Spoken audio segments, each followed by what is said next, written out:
రెండేళ్ల పొద్దు బోడిసింది సమ్మక్క సారక్క జాతరకు.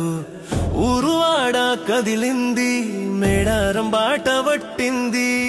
అడవి బిడ్డల పండుగకై పుడమియలకు సల్లుకొని ఎదురు చూసే ఆ నేల వెయ్యి కళ్ళతో ఈ జాతర. సమ్మక్క సారక్క పండుగరా, సింధేసి ఎగరండి ఇయ్యాలరా. నెత్తిన బంగారం ఎత్తుకొని లక్షల మందిలో నడక సాగుతుంటే అమ్మోరు పూనింది నన్నేనురా. ముడుపులు కట్టిన సేతులతో